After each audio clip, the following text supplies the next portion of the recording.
Oh boy. I was like sitting here watching this film again, and I was like, well, I don't know where to begin. But actually, I do know where to begin, because thank you for giving us all Dursley's Bottom. It's a whole different perspective. I'm super fascinated by your adaptation of the book, and maybe that's a good place to start, is sort of what attracted to you, and sort of, I know a lot of the book has sort of shifted for the film, and maybe talk about that sort of process. Yeah, I was set the book at like the very beginning of the pandemic, so that was what, 2021, and I'd spent like most of my 20s working on a film about sumo wrestling in Tokyo, and then the pandemic happened and it wasn't possible, and so I was kind of sulking, and then the head of the BBC, which, you know, the BBC in England, it's known for like being great but a bit square, and then it sent me this book and it came with a note being like, I think you'll like this, and I read the book expecting it to be, you know, like a drama about, you know, accountancy, and it was like this like really really filthy book, and it was really funny, and, you know, from sentence to sentence the book's tone kind of shifted, using a first person narration, but in a way which I thought, you know, would make a really interesting challenge to translate into a film without voiceover. But the book's set in the 70s, it's set in this world of gay bikers, but in the 70s in England, and I found that if it was set in the 70s, the answer to like Ray's mystery became less interesting to me, because, you know, your head, or my head at least, goes to the kind of homophobic context of Britain at the time, and you go like, oh well, he's definitely just closeted, and, you know, he has got a wife and kids somewhere, or some reason for hiding himself. Whereas what I loved about the possibility of Ray was that actually his mystery could just be part of like an erotic game. It could just be the like kind of erotic frisson of anonymity. So I moved it into the present, and a lot of changes came about because of that. You know, like the parents were very different in the novel. The parents kind of sweep Colin's sexuality under the carpet, whereas I was really into the idea that these parents would start being like over accepting almost. The mums kind of, little bits of the mum are quite like my mum, who, when I came out, she you know, she used to like cut out newspaper articles. Well, it wasn't even newspaper articles, it would be like a photo of Hugh Jackman, and then and then she'd like leave it on my bed with a note being like, you should date this guy. And she had high ambitions for her son, but yeah, so I thought it was an interesting question, you know, if you have these really, usually in queer films you go from kind of a queer kid not being accepted by their parents to then maybe a coming out and an acceptance at the end, and I thought, what if you like start with very accepting parents, but then their son gets a boyfriend whose like relationship model, his version of gayness doesn't match their expectations, and you can kind of ask a different question about what version of homosexuality is acceptable. Right, and it's really fascinating because for most of you who don't know, the book Box Hill is set in the 70s, but shifting it out of that time period actually sort of frees you up to have these kind of narrative shifts from the book. And I think to allow the parents to be a very different kind of character. Without all this sort of baggage. Like you said it in the 70s, then you have to deal with what is going on in the 70s and what are these sort of things in queer culture that would make the film very different. And was there a temptation when you were adapting it to shift Ray and to like make him, because he remains an enigma, and he does in the book as well, right? So you don't know him other than the literal character he's playing as the Dom. And was there any moment when you're like, should I give him, as you're writing the story, like, were you tempted to sort of tell anything about Ray? I think you know, I did so many versions of the script. You know, one was like set in ancient Rome, one was set in a cruise ship. That's like, I've done every version. So I've done the version where like Ray sits Colin down and goes, "This is why." Yeah. But whenever I tried to like answer the kind of why of Ray, I always instantly found him less interesting. And it was, you know, when Alexander came on board, I told him that. I was like, you know, you might have questions about Ray's background, but I'd rather not answer them. Yeah. I don't know.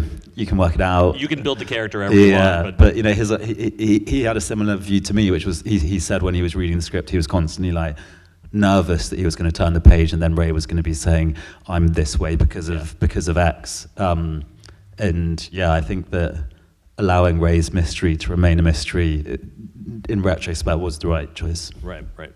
Because I feel like there would be a temptation once you dig into his character to sort of psychoanalyze, like, why is he like this? Like, the minute you open that door, you're gonna have to explain everything. Like, oh, I have a terrible childhood or whatever, you know, and it's sort of not having that actually makes it much more fascinating because... Yeah, and I think that also specifically with relation to like kink, often kink is given this kind of like Freudian root to it. And, and you know, I certainly don't think that's true of everyone who's involved in kink at all. So I was kind of very resistant to being like Ray is, you know, certainly Ray's kinks, but also Ray's like version of relationship is rooted in a specific trauma, say. Right, right. And do you feel like, I guess this is I have two different paths I want to go down to, but one about the casting sort of, but let's come back to that, because I think the idea of going into this community and your own personal research, did that kind of also shore up why we don't need Ray? Like you're sort of made the point where you don't want to have to psychoanalyze him, especially with the kink community where there's all this sort of pressure to be like, why do you do it? Give me a reason. And did you sort of, in your own exploration of like digging into this community, these kind of paths open up for you?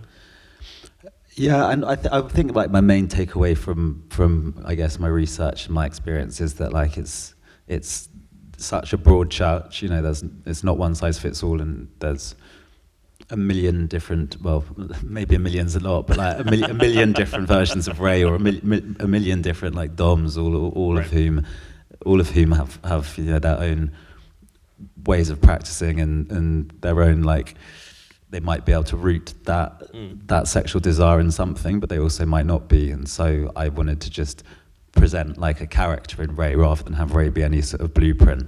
Right, right.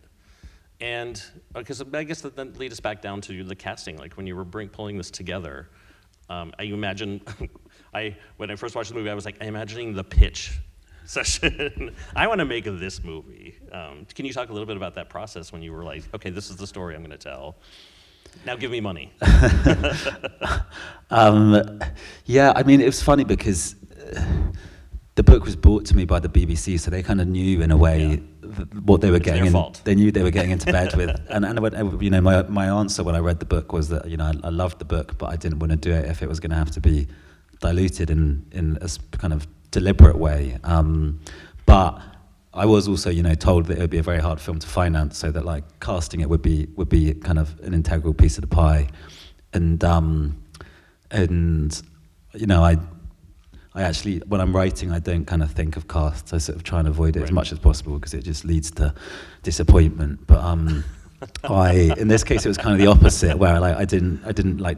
So were you disappointed? Well, I didn't dream big enough in a way, and that like Well, I wanted to cast Colin first, so I saw Harry's work in The Ballad of Buster Scruggs, and you know, was just like instantly captivated by him. Watched all his work, and was like, okay, this is Colin, and you know, reached out to him, and he said yes. But then with Ray, I'd been watching Succession season 4, and and yeah, I was enamored by Alexander, and that's kind of creepy word, enamored. I was like, I just thought he was like the perfect combination of like a kind of mad physicality, but also psychological complexity. He kind of dominates the Roy Kids in that. But I also, you know, it was like a first-time feature, very low budget, so I assumed that he was just like a good example rather than someone we'd actually approach. And so I remember going to my casting director and being like, I want to find someone like Alexander Skarsgård, and but I was like, but I don't want to waste time sending the script out to him, and you know, it'll take a month to hear back, and he won't read it. And she was like, you know, you have to roll the dice occasionally in life, and then send him the script, and yeah, he replied in like a day. So that was a real pinch me moment. Well, he's known for sort of taking these kind of maverick roles too. Yeah, well, she the casting director, to kind of convince me that it wasn't a waste of time, sent me his IMDb photo, which I don't know if you know it, but he's at a black tie event and he's not wearing any trousers, and so I was like, okay, maybe he's a bit naughty. And it's sort of amazing, and I wonder, in terms of your how you work with the actors, and that role could very easily be a caricature. It could be sort of stoic, and you know, you get nothing from it. But there is this sort of energy, even in his kind of lack of character. I don't want to say lack of character depth, because you feel it, but there's nothing given to you. Yeah, which is kind of why his part in Succession I thought was such a that's what drew me towards him, because I knew that you needed Ray to be someone who had like an impenetrable surface in a way, someone who's like very well practiced at embodying this sexual fantasy, but he'd be kind of a boring, it goes back to what we're talking about his background. He'd be a very boring character to watch if you didn't think that there was a background. You need to believe that he does have this backstory, even though we're not going to tell you what it is. And me and Alexander did speak about planting moments across the film where you feel like you're seeing like a little chink in the armor, and just having faith that those moments would be enough. Right. Because there's the moment, I love that sort of juxtaposition of there's the private moment where they go camping with all the members of their community, and then there's the moment they have being normal, quote unquote, like where it's sort of inconsistent, but it's them trying to be, but it also sort of still feels kind of fake, like they're trying to be some people that they're not. And I was curious if like that sort of combination was like where the appeal for these sort of characters are, like that's not their world. Yeah, and I think it's talking about people playing roles. There's like that day off, we called it the day off, that sequence where Ray, puts on his like plaid shirt and his not leathers and heads into town to sing a song, and Ray's embodied this kind of like dom biker role for the whole of the film, but then like those sort of honeymoon sequences, which are kind of rooted in romantic comedies, they're also about people, in dating you're always like embodying a role, and like if you're going to be like the good date, if you're going to offer your popcorn to your date, it's all performance in a way. So I wanted that date to feel like a different kind of a performance, but also to have a different kind of visual texture to it. A lot of the film to that point has had like a kind of varnish, and we shot that day off sequence on the high street in Bromley, and we didn't have enough money to kind of close down a high street and fill it with extras, so we just hid cameras in like the shop windows, and like there was one in like a guitar speaker, and we had like a fake guitarist, and so we just chucked Harry and Alexander onto the high street, and all the people you see in those scenes are normal people. They're not extras, and they'd occasionally come and like interact with the actors, but I think it gives this sort of everydayness to those scenes, which separate them from the kind of stuff you've seen before. There was a moment, and I said to my friend I'm here with, that when Ray comes down the stairs and Colin's sleeping, I said, Ray's wearing slides. I was like, that is the most normal part. I was like, I think someone said to me the other day, it's over when you see his sliders, and I don't disagree. There's some question too about, I was thinking in the kind of the truthfulness of the camping, like that community, and I wonder if your own like sort of experience, like in wanting it to be very spot on, right, and do that community justice. And I wonder if you want to talk a little bit about that. Yeah, I mean, I always wouldn't. I didn't want to be kind of like bound by facts, because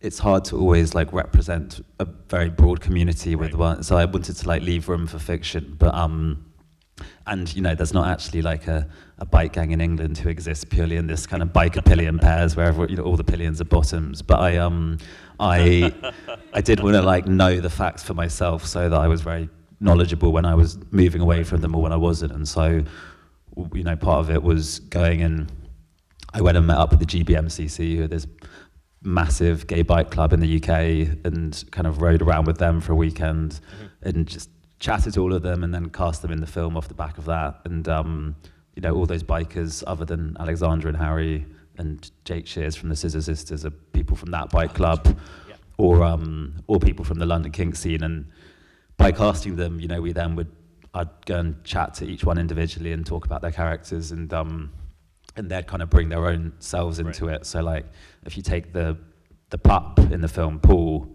we didn't have a pup in the script, but I went and met up with him in a pub in London, and he bought his pup mask and was like, I'd love to represent this part of the culture in the film.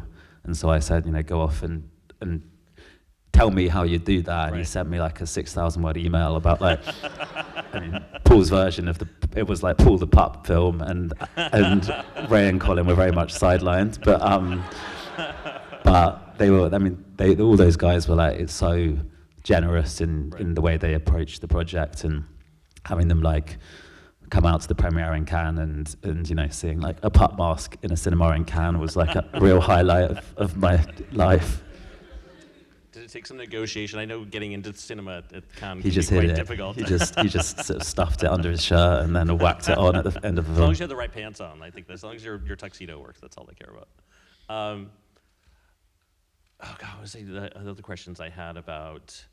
Because there's this, I guess my thought was, did you yourself have sort of concerns when you took the first cut? And it's not, I would not call this a graphically queer film, but it has elements that would probably make normal, like, I hate using that word, but like a traditional audience probably uncomfortable in certain moments. And are there moments in your mind where you're like, should I? I'm very disappointed you don't find it graphic. I have to say I've watched a lot of screeners for this year's festival, and it is the least graphic film I've watched so far. So. fair enough.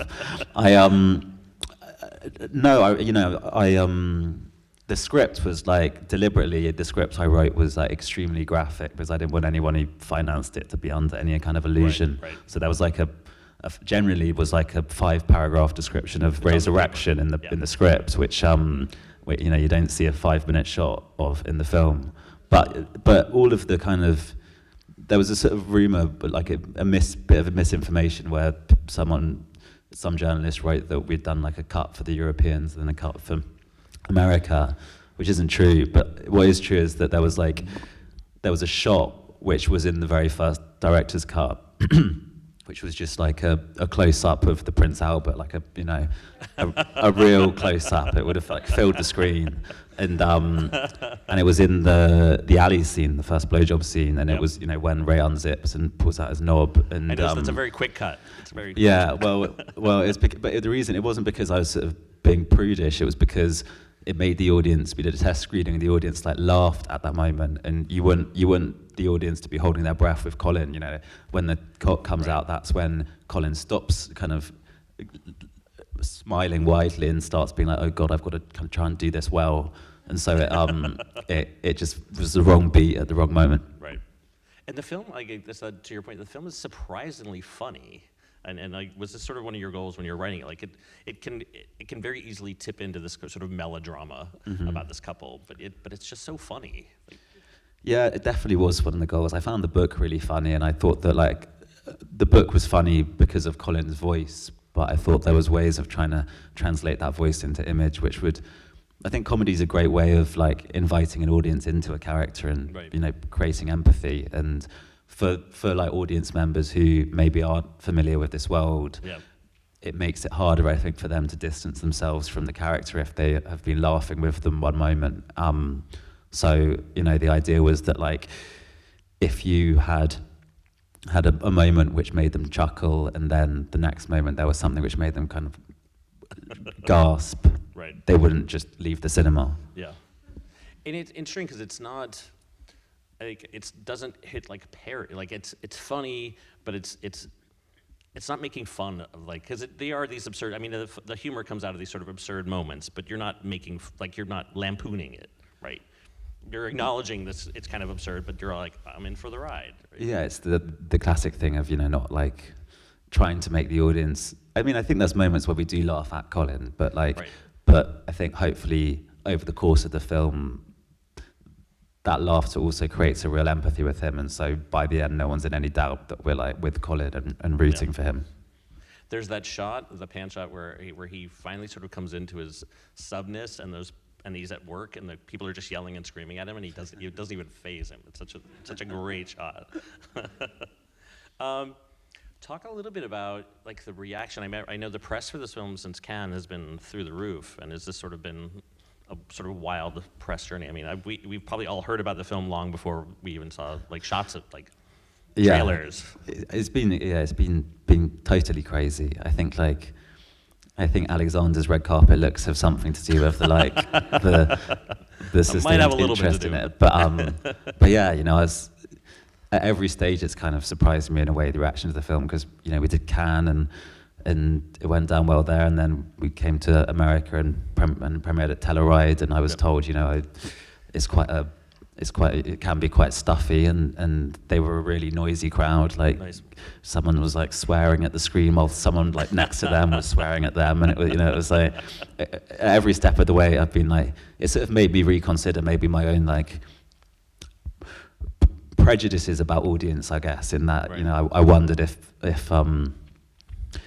like the film would only find an audience with a very like niche, Right. knowledgeable crowd, and my mum's been howling from the back of the cinema.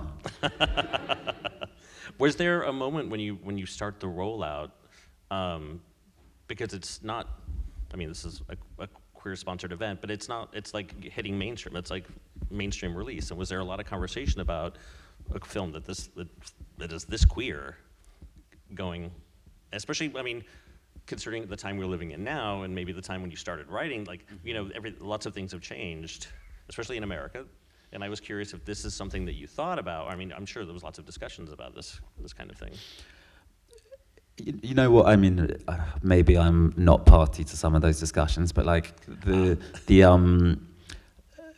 kind of ambition from our distributors in the US, A24, has always been pretty like, we want to get this film out there, and I think like the kind of political present makes it a very interesting time to put a film like this out there, because if it finds an audience, and if it can kind of encourage empathy with like a marginalized group of people, then it's a good sort of rejoinder to the people who are kind of rowing back on queer rights.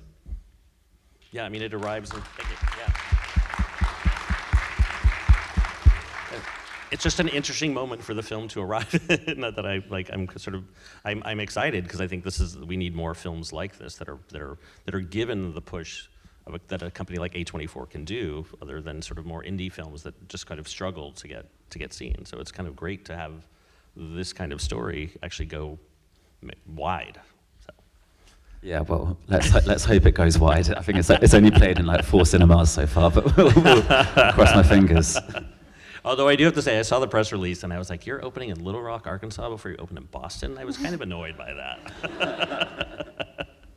And the reaction has been you've attended most of the preview screenings that you can, or I know they got you on a whirlwind. Yeah, I feel sort of, I'd never really been to America before this film. In fact, I hadn't been to America, and now I'm doing the grand tour and loving it. But I went to Washington, D.C. for this thing called Mid-Atlantic Leather, which is the second biggest leather convention in the States. And that was an experience. There was 5,000 guys in harnesses watching the film and having a great time. We only have a couple more minutes, but what is kind of one of the audience's reactions that stuck with you, like in this period, like something that? Good question. I mean, my dad's was funny, I guess. My dad, I've had lots of lovely messages from people saying that they felt seen and all that. But my dad watched it for the first time in London at the London Film Festival, and he just kind of came up to me afterwards and was like, good film. I need to watch it again to understand the nuances.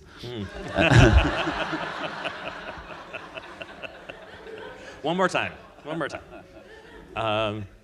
And it was a prosthetic, wasn't it? Is that what I read? I don't reveal the magician's secrets, but it's. I'm sure everyone's a little curious. Should we? I think I don't know if we have the time to do the award. We have one more. Oh yeah, so we have to give you the actual Breakthrough Artist Award. Well, thank you very much. Thank you so much. Yeah. So on behalf of the Coolidge, we are honored again. The film opens here February 13th. Spread the word. Thank you. Thank you all. Thank you very much, guys. Thank you.